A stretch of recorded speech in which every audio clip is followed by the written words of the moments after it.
Welcome to this week's edition of Valpo Basketball Preview. Todd Ickow, joined by head coach Bryce Drew. Just one game this week. It's a Wright State team you obviously know a lot about.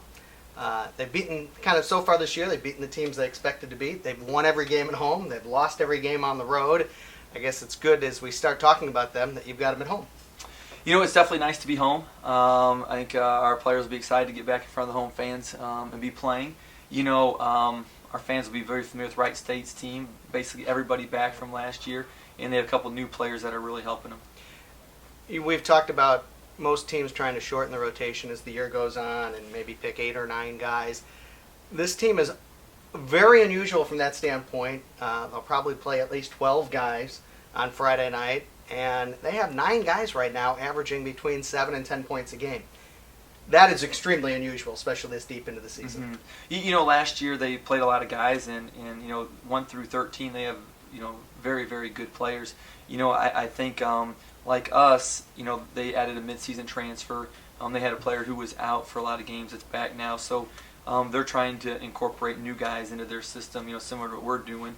And it definitely takes some time for the chemistry to come in those situations. They are one of the only teams in the league that can match you in size. Their leading scorer is A.J. Packer. He's 6'10", 6'11". They've got Cole Darling, who was their leading scorer last year, who's about 6'9", 6'10". It is unusual to go against a team as big as you guys, right? They're very physical too. They're physical at all positions. They play very physical, so it'll be a great challenge for our players, and especially our younger players. Probably have not experienced the physicality that we're going to be facing on Friday. There's been 8 conference games thus far. The home team has won 7. Incredibly important to win at home. Maybe this year more than any other year. The past 2 years you guys have won the league because you've done so well on the road. It's going to be very difficult for anybody to finish over 500 on the road. There's so much parity in the league this year, maybe more than any other year since you've been in the Rising League. The league's very solid. 1 through 9, any team's possible, capable of winning on any night.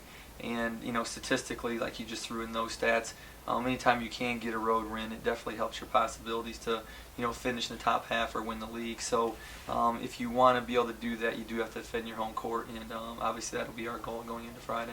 All right. So far, still working on the rotations. I know it's something we've kind of touched on each week, that the lineups have changed, the rotations have changed. How do things sit right now for you guys? We've had a couple of really good practices. I think the Oakland game really helped us. I think it'll give us a point that we can grow from. It's the first time we've had Keith Carter in a close game, and that we could really use and learn from. And so hopefully our team will learn a lot from that game, and we'll be better in closer games in the future. And work on anything in final minute situations. Obviously, there's been a handful of games already this year that's come down to close games. And I know from a coaching standpoint, you've lost more than you would like in these close games. Yeah. Do you put anything in extra in practice to work on final game situations or final game maybe set plays or different things, working things out different defensively in the final minutes of games now? We definitely have some plays that we go to late in the game. In my experiences, the best has been when, the players can get defensive stops, and then, when they can move the ball on offense, and obviously when shots go in. I think one thing that's overrated or underrated is shots that go in for one team and don't the other. A lot of times it seems to boil down to if a guy makes a 3 or misses a 3, how the game goes. Obviously, a final question for you is you look back at what took place at Oakland. And this is something you're touching on. Mm-hmm. Maybe the last 3 or 4 3-point shots they made seemed like they were well defended. And as you look back on film, you almost have to tip your cap to what Oakland did in the final 4 or 5 minutes of that game. They did a really good job. The 2 guys that made the shots are both fifth-year seniors. They've been in college 5 years. And, we had some players on the floor that were playing their first, year in college. And so I definitely think that experience helps at the end of games. And you have to give them credit. They hit tough shots. They hit deep shots. We had some open looks on our end, and our 3s did not go in. And so, that basically boiled down to a couple possessions of made shots and missed shots. Well, the good news is there's plenty more basketball to go.